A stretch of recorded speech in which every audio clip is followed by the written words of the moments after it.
My family skipped my wedding to sip champagne in Maui.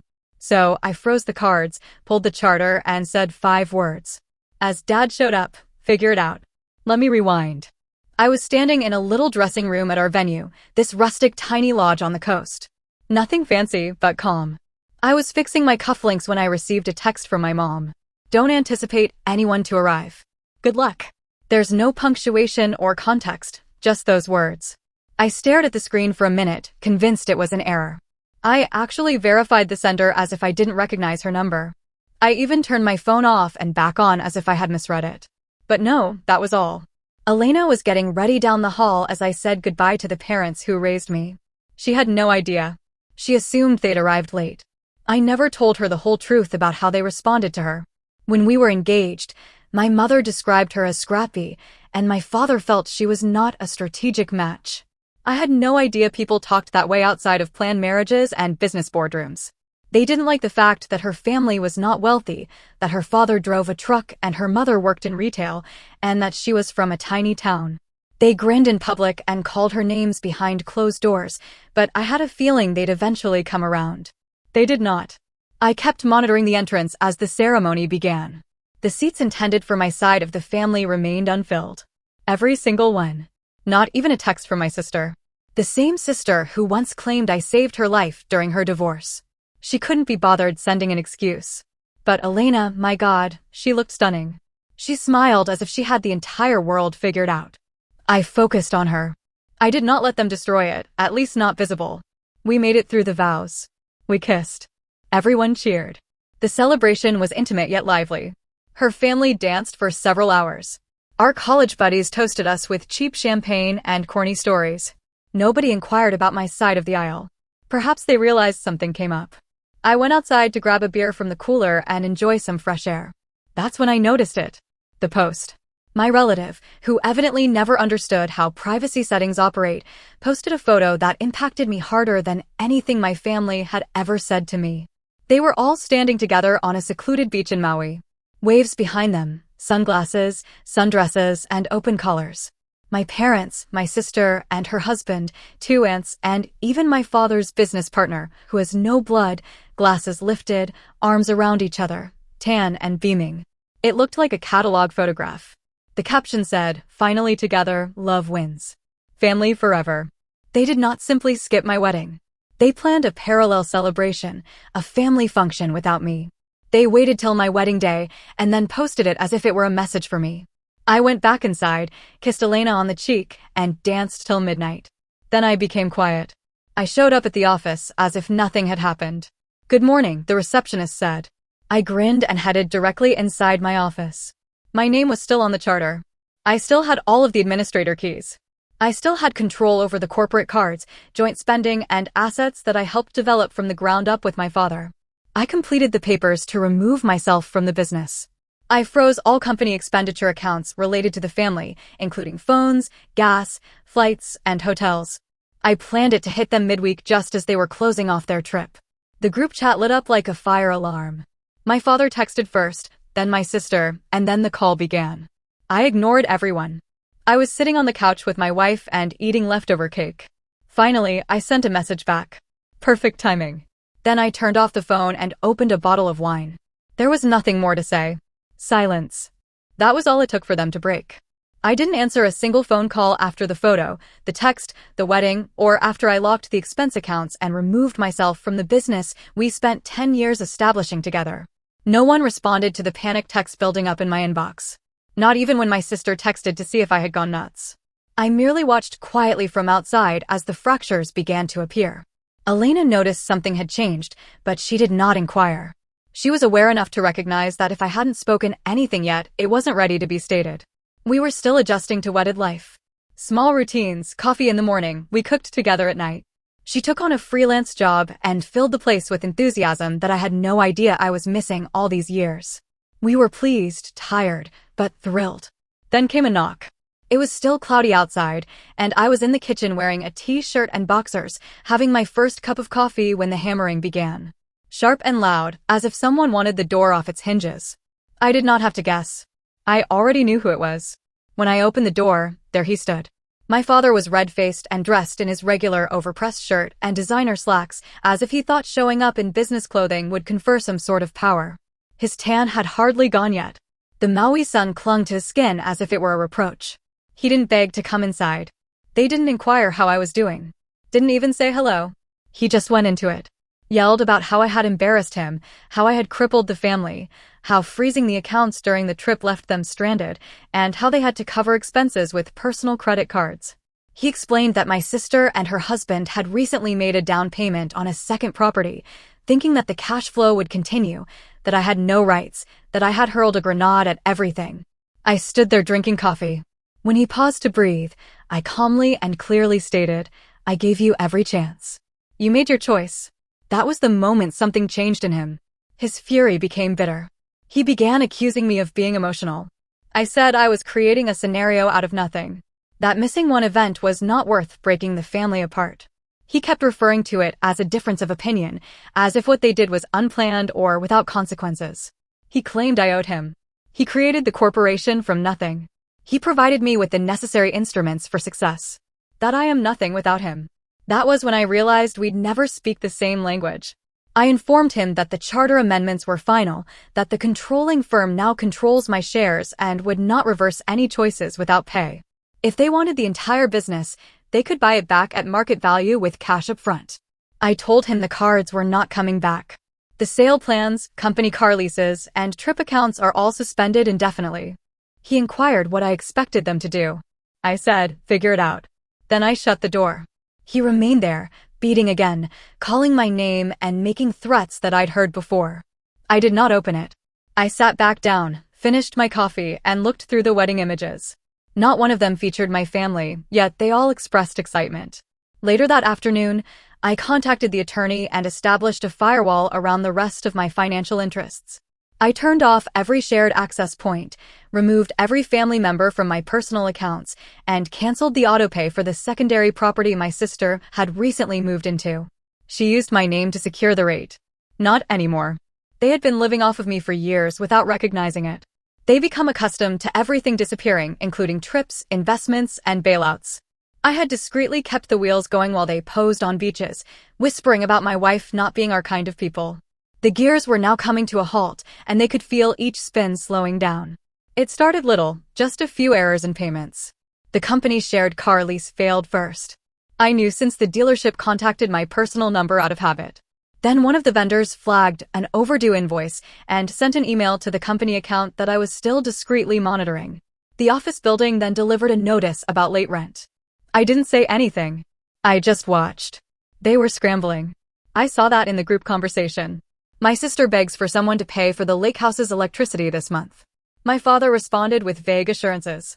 My aunt chipped in, reporting her card was denied while attempting to arrange a trip to Scottsdale. My relative inquired whether the corporation still paid his insurance. Nobody was receiving actual answers, and they still hadn't spoken the one thing I was hoping to hear. There was not a single apology. Instead, they pretended something had happened to them. It was as if I had vanished without cause. As if I hadn't spent a decade discreetly handling the financial strings that everyone took for granted. I was the one who established the tax shelters, real estate trusts, and expense pipelines. They never understood how anything worked. They didn't care. They simply utilized the cards, signed the paperwork I provided, and thought the list was unlimited. Then the mortgage problem occurred. My sister and her husband had purchased a new home in a suburban subdivision. It's a big place with a gleaming lawn and perhaps 3 bathrooms. I co-signed softly a year ago when we still spoke. She never asked directly. She just wailed about not being authorized, and I filled in the blank. It seemed like the appropriate thing to do at the time. With the accounts frozen and her income suddenly under scrutiny, the bank flagged the arrangement. The terms broke apart. They were unable to meet the new deposit time frame. I received the email because legally my name remained on the contract until I had it removed. It was a fun call. The loan officer inquired whether I was still interested in financing the property. I told him, no, not anymore. She called me my sister after being completely silent since before the wedding. No congratulations. No, we're sorry we missed it. No acknowledgement. Simply say, you can't do this to us. Us? I did not even respond. Simply let it ring and block the number. That night, Elena and I ate dinner on the couch and watched reruns with her head on my shoulder. She still didn't know everything. I didn't think she needed to. What mattered was that we were good. We were creating something real. I heard from our old accountant, who I liked, someone who always kept it straight. He stated the quarterly reports were a catastrophe and wondered if I had truly disabled all access. I said yes. He paused for a second before saying, I wondered when you'd finally stop carrying them. That remained with me because he was correct. I had been lugging them for years, quietly, fully, without resentment, until they made it difficult to ignore the truth. And now I'm just letting go. The silence began to transform into something else. No apologies, no regret, just some quiet computations behind closed doors. They were clearly trying to regain control without confronting the facts. Typical. I was working late from home, finalizing papers for a startup I had surreptitiously invested in months before, but had never told my father about. It was the first time I felt truly thrilled about a new route. My phone vibrated with an email notice. The sender's name did not sound familiar. Subject line, request for a private talk about family affairs. I opened it. Inside, some smooth wording about wanting to meet for coffee and discuss a potential next step. It took a while for me to realize the sender was one of my father's longtime business connections, an elderly man I had once seen at a board meeting when I was 22. A professional mouthpiece. He even included a remark that made me laugh out loud. I believe there is still a chance to leave a legacy without abandoning personal principles. I didn't respond. 2 days later, I received another email, this one from a law firm. They emailed over a PDF titled Proposal for Partnership Reintegration and Brand Stabilization. That was their title. Not an apology nor an admission that we were wrong, just stabilizing, as if I were a stock that sank too quickly. The document was dense. Essentially, they were offering to hire me back as an independent strategic lead with a high pay. My shares were reinstated, a public proclamation of renewed collaboration. I continued scrolling, half bored, until I came across the final phrase, carefully buried at the bottom.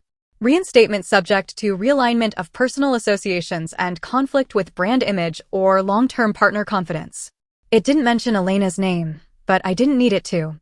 They wanted me back, but only if I erased the one person who appeared when none of them did. The woman who stood alongside me after all of my blood relatives had vanished. I closed the laptop without responding. The next night, Elena and I were walking home from dinner. Just the two of us holding a leftover box and giggling about some man at the restaurant who kept noisily pitching a podcast concept no one wanted to hear. We came around the corner onto our block and froze. My mother was standing outside the building unprepared for conflict. She stood there without any luggage or an umbrella as if she had been waiting for hours. Her hair was done. Her makeup was intentionally modest, as if she meant to appear unpolished, but not by accident. I hadn't seen her in person in about a year. She did not say hi. Just stared at me, then at Elena, and back at me again. I came alone, she explained. Your father doesn't know I'm here. I did not respond. She stated that she wanted to improve things, that it had gone too far, that the business was failing, that no one was communicating with one another, and that it was past time for someone to behave like an adult. I replied, you did not come to solve anything. You came to negotiate. That is when she said it, not too loud. I am not angry. Just one sentence plainly rehearsed. I think deep down, she's not part of the future we built. It was so quiet and matter-of-fact that it surprised me more than if she had yelled. Elena didn't say anything. She did not need to. I simply moved forward, looked my mother in the eyes, and said, you created that future without me the moment you stepped off that plane in Maui. Then I turned, grabbed Elena's hand, and walked past her. We did not stop. We did not look back. But later that night, around 1:30 a.m., I received another email from the same firm. Subject urgent intent to sue for breach of fiduciary duty. That's when I realized they weren't done fighting. And then I realized I hadn't even started. When the packet arrived on my desk, I didn't feel anything. Not anger, not surprising, just a tired confirmation. Thick cream-colored paper. My name is typed in bold. Formal wording surrounded the threat. My father and his lawyer were claiming violation of fiduciary responsibility. They accused me of sabotaging the family business, actively interfering with operations, causing reputational damage, and jeopardizing common assets. It was gibberish, but legally shaped rubbish. I handed it over to my lawyer, Isabel. She did not flinch. She was the type of lawyer who used quiet more effectively than most people did words. After reading the first page, she looked up and stated, "They're trying to box you in before they collapse." I nodded, "So, let's let them collapse." She instantly started making a counter. They always underestimated the fact that when they were flying first class and golfing with clientele they couldn't identify, I was keeping everything in order. I had all of the documentation, spending reports, internal emails, proxy notes, and even audio recordings from board meetings. I have timestamped proof of every assignment they assigned to me since they did not want to deal with it. And I was not going to shout or threaten. That was unnecessary. Collapse does not usually result from a fire. Sometimes it's water leaking beneath the walls. I made one call to our logistics partner, Raphael, with whom I had worked for years. We had beers together. I warned him off the record that he might want to postpone fulfilling the next several bulk shipments. These items were shaky. He didn't ask any questions, just said, "Got it." Then came the real estate play. They forgot that I still had partial signatory rights on the commercial lease for our headquarters. I didn't even have to threaten. I just informed the building owner that I would no longer personally guarantee rent coverage and that there was probable financial instability ahead. Within 72 hours, the management business served them with a notice to pay 3 months in advance or prepare to evacuate. I didn't have to lift another finger. They lacked the necessary liquidity to meet such high demand. The walls quietly began to close in. Next came the foreign partner. He only stayed due to my involvement. He withdrew his investment after I sold my last shares in the satellite firm. It was not personal. He even sent me a short email saying, "I saw the writing on the wall. You did the correct thing." My cousin texted me that night. This was the first time I had heard from him since the wedding. He concluded, "Whatever point you're trying to prove, it's made. You've burned everything down." He was wrong. I had not burned anything. I've recently quit watering their garden. However, an unexpected event occurred. I received an email from a woman who worked in human resources at a modest accounting firm. She said she couldn't say anything officially, but she thought I'd be interested in seeing what came over her desk. We met at a diner the next morning. She pushed a folded paper across the table along with a printed screenshot from their onboarding system. My sister had applied for employment as a financial consultant.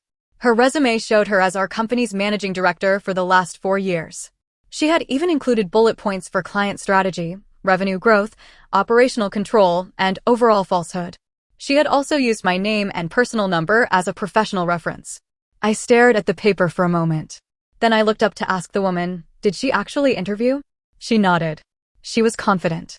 A little too confident. I smiled. "Yeah, that tracks." As I left the diner, I texted my sister. "Don't ever use my name again." No threats or drama. Just that she didn't respond. However, within an hour, her LinkedIn profile was gone. Her account became private. Mutual contacts have stopped tagging her and anything. The funny thing was that I wasn't even angry. I was not surprised. I believe I just felt done for the first time in my life. I didn't check behind me. I wasn't correcting their mistakes. I was not softening the blow. I was merely marching forwards. And whatever was behind me may fall as far as gravity wanted it to. By the time spring arrived, the family business had quietly closed. There was no bankruptcy filing or scandal in the newspapers. Just closed the doors and disconnected the phones. The website went offline one day without warning. A handful of their previous clientele were presumably curious as to what had happened. Most did not. They moved on.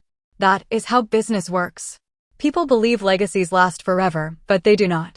They last for as long as someone is willing to keep them up. And I let go. Elena and I had moved to a new place by then. Nothing expensive, just larger windows, more light, and a kitchen she adored. She began taking on more creative work, and I found myself spending less time in old spreadsheets and more time doing things I had never made time for before. Dinners with friends, long walks, and stillness. The lawsuit never went anywhere. Isabel pulled it down so quickly, I barely had time to read their response. They attempted to stall and prolong discovery, but as soon as they realized I wasn't bluffing and that I had everything documented, they quietly withdrew. No apologies, just silence. It was fine. They weren't very adept at apologizing anyway. My father sent one last ripple. He delivered a genuine pen and paper letter to my office. No return address or date, just a rambling collection of excuses, nostalgia, and a distorted view of our past. He described the early days when we drove out to distribution locations in the middle of nowhere. How we created something from nothing. He stated he misses those days. He suggested we go back to them. Then he finished with a statement that said everything I needed to know. I still believe we were correct in protecting the family from strangers, outsiders. Even after everything went apart, he saw my wife, the only person who stuck by my side as a threat, as someone who does not belong. I folded the letter once, tossed it in the garbage, and that was the last time I recognized him. That summer, Elena and I went on a road vacation. There is no destination, just highways, music, gas station, coffee, and nowhere to go. We stopped at a small lakeside cabin somewhere in Colorado. No mobile service, no emails, and no expectations. Last night, as we sat on the pier, feet in the water, she remarked, "Do you think you'll ever talk to them again?" I did not respond right away. I continued, "I think they already said goodbye. They just didn't realize it because the truth is the day they chose that beach over my wedding, they made the cleanest break they ever could have. They handed me freedom in the ugliest wrapping possible. I unwrapped it. I utilized it. And I did not look back. I walked away over a year ago. There is no contact, no updates or drama. Only distance. For a while, I assumed that was the end of it. A clean break. A tranquil life constructed on the ashes of whatever that family once was. I hadn't realized something was still out there. Something quietly circles back. It began with an email, not from any of them. It came from a man named Julian Heller. I didn't recognize the name at first, but when I read the message, everything came to a stop. Julian worked as an associate at a Boston law firm where he was in charge of a private trust for my grandfather's fortune. My grandfather was the only person in my father's family who ever treated me like I was important. He died 10 years ago. I assumed that all he had went directly to my parents. It turns out it didn't. Julian indicated that certain assets had been placed in a secondary trust and locked until my 35th birthday. They were part of a contingency plan put in place by my grandfather following a disagreement with my father. I had no idea this existed. He never spoke about it. However, according to the documents Julian attached, he did not trust what the family had become. So, Dad included a stipulation stating that if I was no longer actively involved in the family business and had severed financial links by a particular date, I would inherit the entire trust. And here I was, clean, detached, and just barely 35. I emailed the data to Isabel, who confirmed everything within a week. It wasn't only about money. There were homes, stocks, even a storage facility filled with artwork that I had no idea we owned. I stood in the middle of that warehouse one afternoon, staring at a canvas worth more than my first apartment, and realized how little I knew about my own history, what my grandfather was attempting to protect me from, and what he predicted before I did. Elena remained speechless when I told her. She cried a little. She didn't care about the money because for the first time it felt like someone from that family had done something for us rather than against us. The trust arrived with a letter typed simple signed with my grandfather's initials. If they ever chose themselves over you, go away and never look back. I will be waiting on the other side. I did not realize how much I needed to hear it until I read it. We are now preparing something different. Not vengeance, not a legacy. It's just the future. One built not from their rules or expectations, but from what they never understood. Quiet loyalty, real love, and the importance of walking away.